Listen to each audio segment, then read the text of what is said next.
Welcome back. आप देख रहे हैं कॉर्पोरेट रडार और अब चलते हैं सीधे बैंक ऑफ बड़ौदा के टॉप मैनेजमेंट इनफैक्ट में MD and CEO mister Sanjeev Chadha हमारे साथ शो में जुड़ रहे हैं। मिस्टर चड्ढा, बहुत बहुत धन्यवाद हमारे साथ शो में जुड़ने के लिए।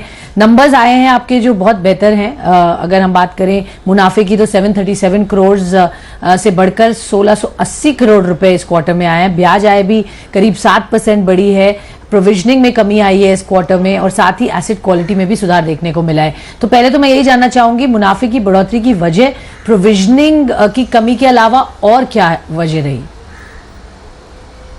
देखिए, जो मुनाफे में बढ़ोतरी हुई है उसके 3-4 विशेष कारण हैं। नंबर 1, हमारा जो कॉस्ट ऑफ फंड्स है उसमें काफी कमी आई है। हमारा कॉस्ट ऑफ फंड्स जून तिमाही के मुकाबले 53 बेसिस पॉइंट कम हुआ है। वो इस कारण कम हुआ है कि हमारी सेविंग बैंक की दरें और टर्म डिपॉजिट की दरें दोनों कम हुई हैं और इसके बावजूद हमारा जो कासा रेशो है, करंट अकाउंट और सेविंग्स बैंक अकाउंट, वो वाई पिछले साल के मुकाबले 12% बढ़ गया है। ऐसे ही हमारी रिटेल टर्म डिपॉजिट्स भी 9% बढ़े हैं।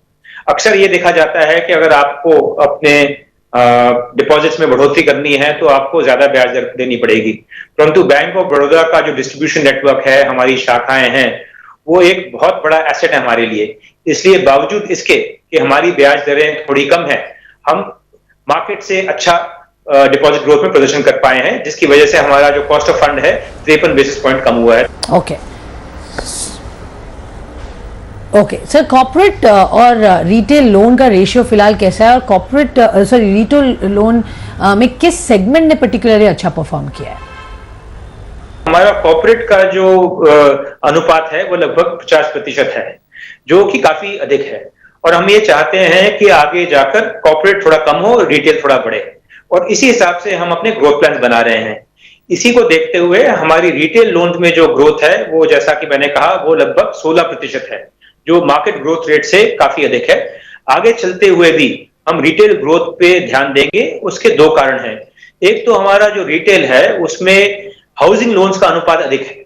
लगभग 70% रिटेल हमारा हाउसिंग लोन है, जो कि पूरी तरह सिक्योर्ड है।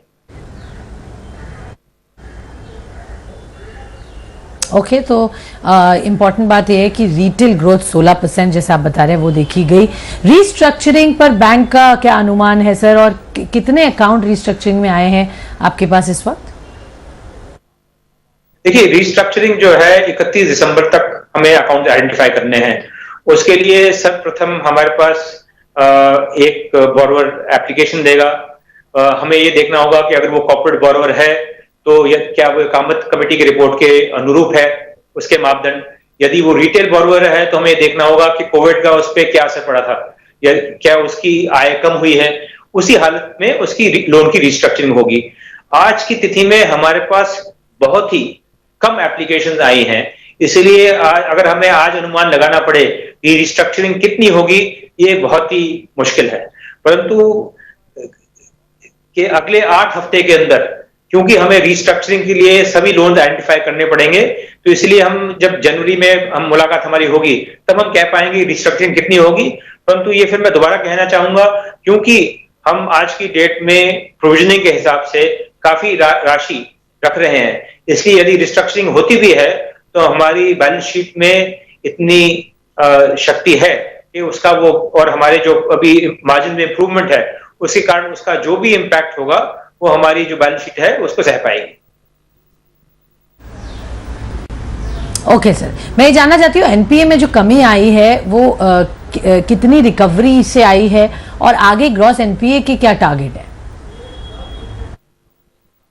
देखिए, हमें मेरे हिसाब से ज्यादा अधिक ध्यान जो है वो नेट एनपीएस पे देना चाहिए।